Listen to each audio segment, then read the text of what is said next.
박근혜 대통령 때는 이것도 여러 번 진행을 했었는데 윤석열 대통령 때는 단 2번 만에 끝냈죠. 요 5번의 재판만 잡은 이유가 그 안에 재판 심리를 끝낼 수 있다는 의미 아닌가라고들 추측을 하고 있어요. 사실은 90명이 심사해도 모자랄 상황일 수도 있어요. 네, 안녕하세요. 든든한 당신의 편이 됩니다. 더 든든 법률사무소 유튜브입니다. 저는 조수진 변호사고요. 안녕하세요. 추은혜 변호사입니다. 네, 변호사님 오늘은 헌법 이야기 해볼 거죠? 네, 맞습니다. 지금 대통령 윤석열에 대해서 이제 헌법재판소에서 탄핵 심판 중인데요. 이 얘기를 오늘 해보려고 합니다. 지금 헌법재판관이 이제 추가로 임명이 되지 않는다 이런 기사가 많이 나오고 있는데 왜 임명되지 않는 것인지 조금만 설명해 주시면 좋을 것 같습니다. 우선 헌법재판소 탄핵 절차가 계속될 것이기 때문에 헌법재판관 자체의 의미에 대해서 이번 편에서는 좀 알아보려고 해요. 윤석열 대통령이 지난해 12월 3일에 비상계엄을 선포했잖아요. 근데 이게 헌법상 정해진 요건을 지키지 않았다라는 것으로 드러나면서 대통령의 탄핵 절차가 진행이 되고 있잖아요. 근데 그 당시에 하필 헌법재판관 그 정원이 9명인데 3명이 공석이었어요. 네, 맞습니다. 이것도 무슨 이 우리나라 운명의 장난인지 6명만 있는 상태로서 그 3명을 여야 중에서 누가 이제 추천한 것으로 할 것이냐를 두고 왈가왈부하다가 겨우겨우 야당이 2명 추천하고 여당이 1명 추천하는 것으로 합의가 되고 아직까지 추천은 안 한 상태였거든요. 이런 상황에서 갑자기 대통령이 이제 비상계엄 선포를 해서 헌법재판소가 주목을 받고 헌법재판관 공석인 상태에서 이걸 할 수 있냐가 논란이 되고 있는 거예요. 근데 원래 이 대통령이 3명을 임명을 하게 돼 있고 그리고 국회가 추천 3명, 대법원장이 추천 3명을 해서 6명을 다시 대통령이 임명하는 절차지 않습니까? 네, 맞습니다. 대통령이 직무정지가 되다 보니까 여기서 또 하나 쟁점이 발생했어요. 대통령이 국회에서 추천한 걸 임명을 해야 되는데 권한대행이 그거 임명해도 돼?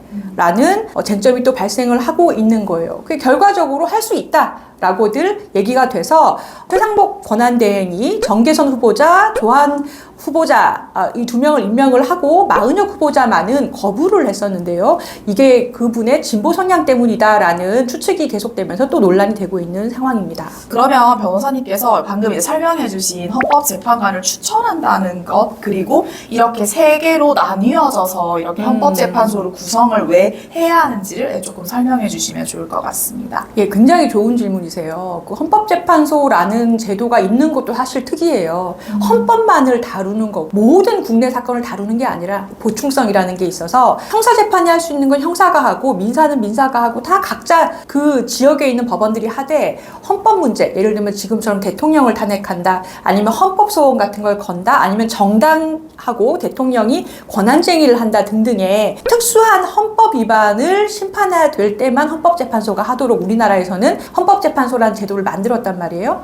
근데 문제가 대통령을 자르냐 마냐 하는 이 중요한 결정을 하는데 헌법재판소는 사실은 민주적 정당성이 약하다는 지적을 받는 기관이에요. 네, 맞습니다. 왜 그러냐면은 헌법재판관들 우리가 뭐 선거로 뽑았나요? 아니에요. 근데 이 사람이 대통령도 이제 탄핵하면은 파면도 시킬 수 있고 정당 해상 권한까지 있거든요. 그러다 보니까 헌법재판소의 재판관을 그 민주적 정당성이 있는 사람들이 추천하고 임명하는 게 너무너무 중요한 절차인 거예요. 그래야 권위가 서고 헌법재판소가 결정한 것이 우리 국민의 의사가 반영된 게 되잖아요. 그러다 보니까 헌법재판관은 단 9명만 존재를 하는데 3명은 사법기관인 대법원장이 추천을 하고 그 다음에 임명을 국민이 직접 투표를 뽑은 대통령이 임명하고 그리고 국민이 모두 다 선거에서 뽑은 국회의원들, 입법기관이 또 3명을 추천을 하고 대통령이 임명하고 마지막 3명은 우리가 또 직접 뽑은 대통령이 직접 임명해서 간접적으로 이 헌법재판소의 민주적 정당성을 확보하는 그런 제도를 둔 거죠. 그러다 보니까 헌법재판관을 누가 추천해서 대통령이 어떻게 임명하느냐가 결과적으로는 이 윤석열 대통령이 나중에 파면됐을 때 그 결정이 그러면 헌법적 정당성이 있냐, 민주적 정당성이 있냐를 이 판가름하게 될 굉장히 중요한 지금 절차가 돼버린 거예요. 네. 그렇다면 지금 우리는 9인이 아니라 8인인데 이 8인이 그럼 앞으로 헌법재판관이 어떠한 이러한 절차로 헌법재판을 하는지 이제 탄핵 심판을 진행하는지를 조금 설명해 주시면 좋을 것 같습니다. 사건이 접수가 되면 우선은 3명으로 구성된 지정재판부라는 곳에서 소추 안건 자체가 형식은 갖춘 건가? 라는 거를 살피게 됩니다. 이제 그 단계는 지났죠. 근데 이 만약에 형식 자체가 맞지 않으면 그냥 거기서 각하하고 끝을 내버려요. 이 단계를 거치고 나면 본안 심리 단계로 들어가거든요. 이때 전원재판부, 즉 9명으로 원래 구성됐어야 되는 전원재판부로 넘깁니다. 그러면 주심이 지정이 되고 지금 지정이 됐죠. 그렇게 해서 준비 절차라는 것을 몇 회 정도 거치게 되고요. 이 준비 절차는 뭐냐면 앞으로 우리가 재판의 본안 심리에 들어가면 증인은 몇 명을 부르고요. 서류는 뭘 내고요. 우리가 뭐 며칠에 재판합시다 라는 것을 서로 협의를 하는 절차예요. 박근혜 대통령 때는 이것도 여러 번 진행을 했었는데 윤석열 대통령 때는 단 2번 만에 끝냈죠. 왜냐하면 박근혜 대통령은 탄핵소추 사유가 3개나 됐어요. 세월호 참사를 제대로 대응하지 못해서 국민의 생명권을 침해했던 것, 그리고 최순실이라는 사람을 통해서 국정농단했던 것, 그리고 또 하나 미르재단 등등의 재단을 만들어서 SK라든지 여러 재벌들한테 뇌물 받은 것, 이 3덩어리가 있었는데 이게 전부 다 사람이 관련자가 너무 많은 거예요. 그래서 준비 절차도 오래 했는데 사실 윤석열 대통령은 비상계엄 선포 행위 하나고 그거는 온 나라의 생중계가 온갖 뉴스로 다 됐잖아요. 그래서 증거도 다 체증이 돼 있어요. 그러다 보니까 단 2번 만에 준비 기일이 끝났고요. 그리고 나면 본안 심리에 들어갑니다. 이것도 지금 상황에서 헌법재판소가 2월 한 중순 정도까지는 이미 재판 기일을 5번 정도 지정을 해놓은 상태고 아마 많은 사람들이 예상하기로는 이 5번의 재판만 잡은 이유가 이 많은 사람들 일정을 다 맞추기가 쉽지 않기 때문에 원래는 뭐 10번도 지정할 수 있고 그런데 그 안에 재판 심리를 끝낼 수 있다는 의미 아닌가라고들 추측을 하고 있어요. 박근혜 대통령 때는 17번의 변론 기일을 진행을 했고요. 근데 지금 5번 지정했으니까 3분의 1 정도 되죠? 근데 아까 쟁점 3가지 지금은 1가지라고 말씀드렸으니까 딱 그 안에 끝낼 수 있겠다라는 생각이 드는 것이고 본안 심리를 끝내고 나면 헌법재판관들이 이 재판 결과를 가지고 평의라는 회의를 열어요. 그래서 토론을 하고 이게 어떤 쟁점이 있느냐라는 걸 연구를 하게 되는데 박근혜 대통령 때는 이 평의를 몇 번 했는지 아세요? 한 10번 정도 했어요. 워낙에 그때는 복잡했어요. 기억나시죠? 뭐 이재용 씨가 말도 갖다 바치고 뭐 최순실 씨도 있고 딸도 있고 뭐 등장인물 웃으면 안 되는데. 네, 수백 명이었어요. 근데 윤석열 씨의 이번 재판은 너무 명확하지 않습니까? 그래서 아마 이 평의 절차도 10번까지 필요 없을 것 같아요. 보통 지금 화목 이렇게 재판 잡히고 네네. 있거든요. 그러면 제 생각에 2월 말 선고를 하지 않을까 뭐 요렇게 진행되고 그러면 요 탄핵 인용 때 마지막에 헌법재판관은 몇 명이 찬성을 해야 되느냐 9명이 하든 8명이 하든 무조건 6인 이상이 찬성을 해야지 탄핵이 인용이 되고 6인 미만으로 5명이나 4명만 찬성하면 탄핵 소추는 기각되는 겁니다. 권한대행이 헌법재판관을 임명할 수 있냐 없냐로도 연일 기사가 쏟아지지 않습니까? 그러면 사실 6인만 이제 찬성을 하면 이제 윤석열 대통령을 탄핵한다 아니다를 결정할 수 있는데 왜 하필 꼭 추가 임명을 해야 하고 이러한 쟁점들이 문제가 됐던 건가요? 우선은 뭐 6명만 있어도 되지만 정치적으로는 이 권한대행이 3명만 임명하고 1명은 국회가 추천해줘도 임명 안 하겠다라고 한 거 자체가 뭐 헌법적인 의무를 저버린 게 아니냐 이런 식으로 비판을 받기도 했고 그리고 헌법재판소 구성 자체가 제가 아까 말씀드린 것처럼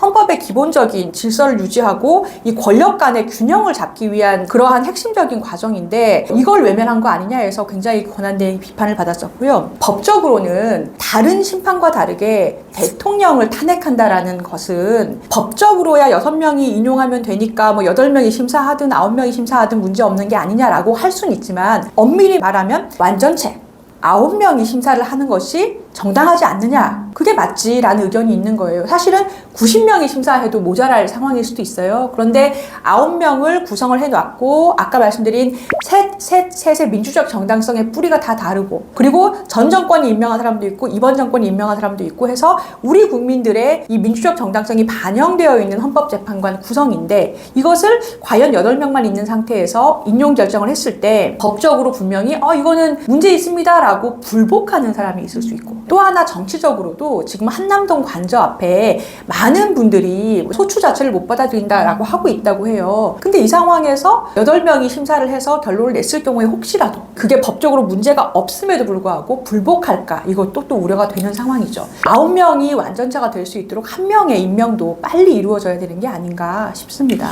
사실 이게 3명에 대한 헌법재판관을 임명하는 것은 사실 국회가 선출하고 대통령을 임명하는 것이고 지금 이제 권한대행이 임명만 하면 되는 절차인데 그렇다면 당연히 최상목 이제 권한대행이 나머지 한 명에 대해서도 임명을 해야 할 것 같은데 지금 이제 2명만 임명한 상황이죠. 그래서 지금 뭐 문제가 이미 발생하고 있지 않나요? 맞아요. 이번 그 윤석열 대통령의 그 탄핵 절차뿐만 아니라 일반 헌법재판을 낸 일반 국민도 본인이 낸 헌법소원이나 이런 헌법재판을 왜 8명한테 심판을 받아야 되느냐라면서 그거 자체가 본인의 헌법적 권리를, 기본권을 침해했다라고 헌법소원을 낸 분이 있다고 해요.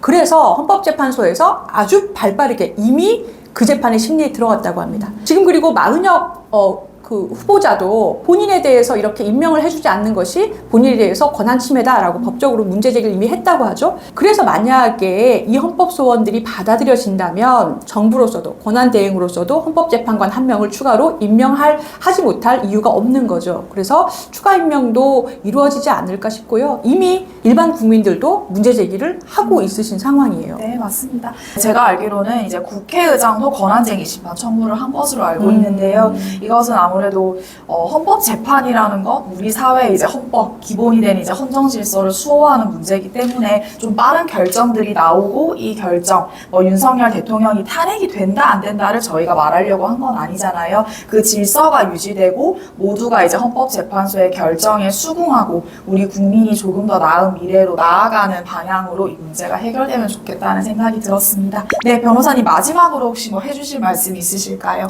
요즘에 화병 나서 밤에 잠이 안 온다라는 분들 많으신 것 같아요. 저도 법조인으로서 법률적인 정당성조차도 잘 지켜지지 않는 것 같아서 답답하기도 하고 우라통도 터지고 뭐 밤에 잠도 안 오고 그런데요. 급하다고 바늘을 허리에 묶어서 꿰다가는 아무 옷도 꿰맬 수가 없습니다. 차근차근 절차를 지켜나가면서 사태를 해결해 나갈 수 있을 것으로 믿고요. 우리 더든든 사무소도 저희가 할 일을 저희 자리에서 열심히 하면서 여러분들 법률 문제 해결해 드리는데 최선을 다하겠습니다. 전문 노하우로 속 시원하고 정확하게 법률 문제를 풀어드리는 더든든 법률사무소 유튜브, 오늘은 여기까지입니다. 저는 조수진 변호사였습니다. 네, 저는 최은혜 변호사입니다.